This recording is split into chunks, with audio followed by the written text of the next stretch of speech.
This medal represents what the country has always stood for: sacrifice. My name's on the back of it, but it doesn't mean it belongs to me. I'm just a caretaker. It didn't matter where you were from or who you were. We looked out for one another. I felt this is what a soldier's supposed to do, and I still feel that way. But this medal's not mine.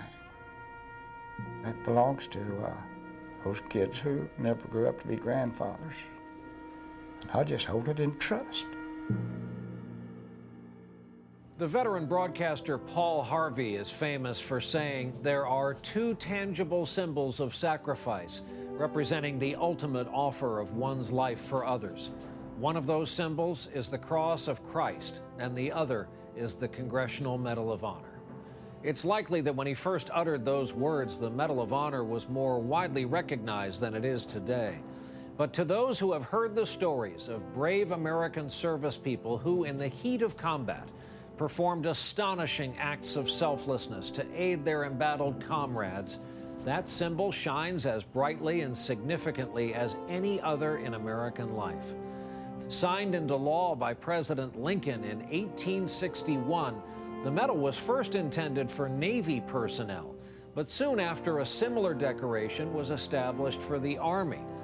The medal was bestowed much more frequently in those days, but by the time an Air Force medal was established a century later, the existence of other military decorations made the Medal of Honor our nation's highest and rarest military honor.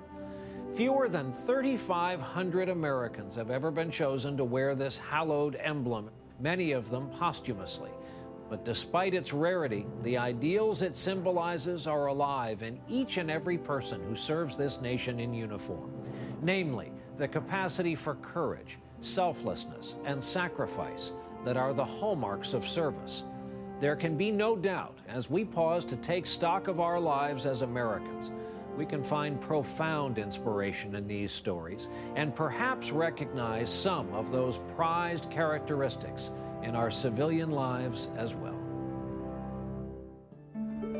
I was working at a bowling alley.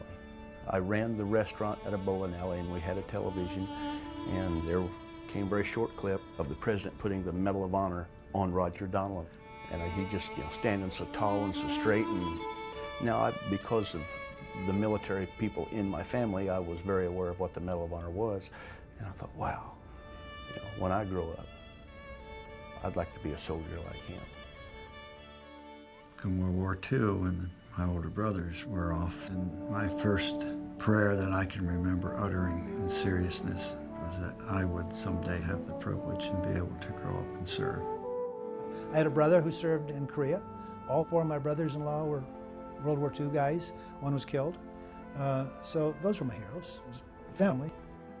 I was liberated from the German camp by the 11th Armored Division. This was something you never forget. So I made a promise. Lord help me, if I ever go to America, I'm gonna become a G.I. Joe. I grew up in a very small town and developed an appreciation of service to country. In a small town like that, every Flag Day, every 4th of July, Veterans Day, there was always a parade in town, and I was quite impressed with that as a child.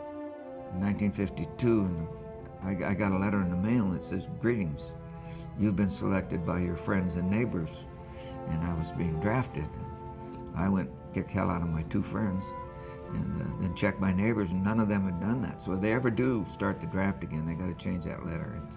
That was a terrible way to find out that I was going into service.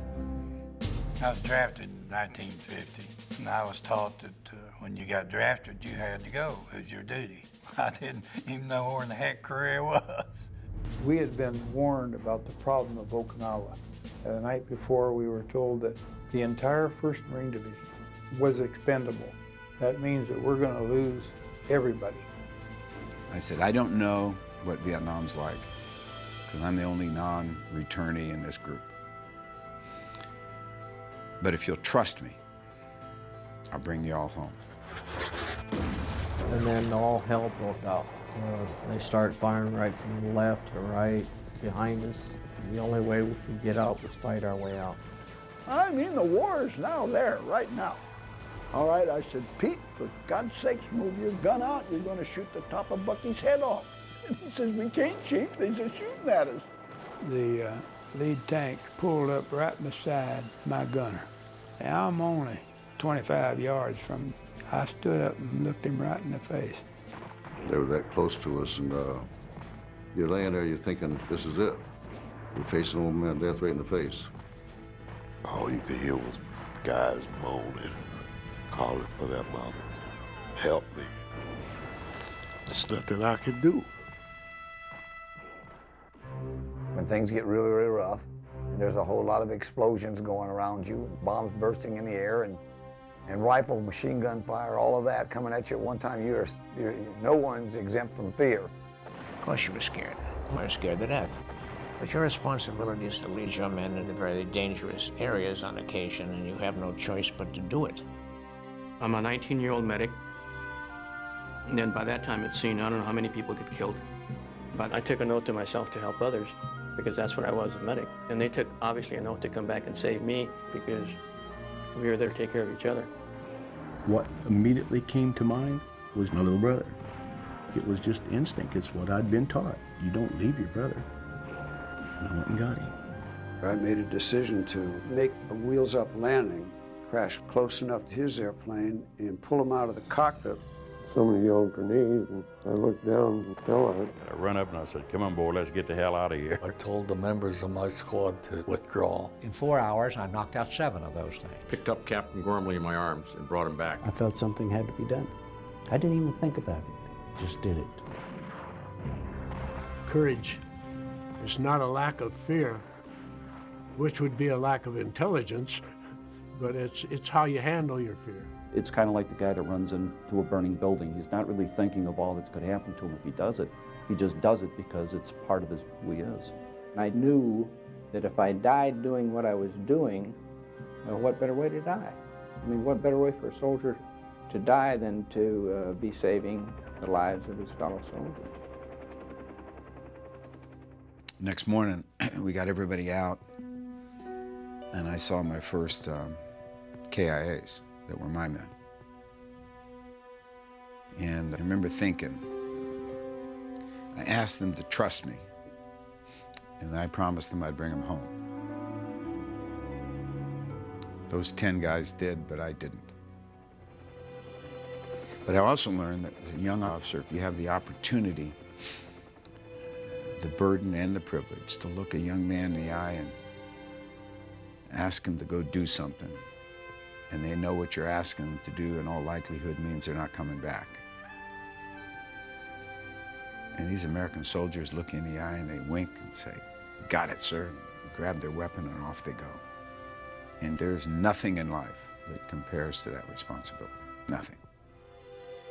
Those of us that wear the Medal of Honor know that there are so many other soldiers, airmen, Marines that have done acts that just weren't recognized because there were no witnesses left.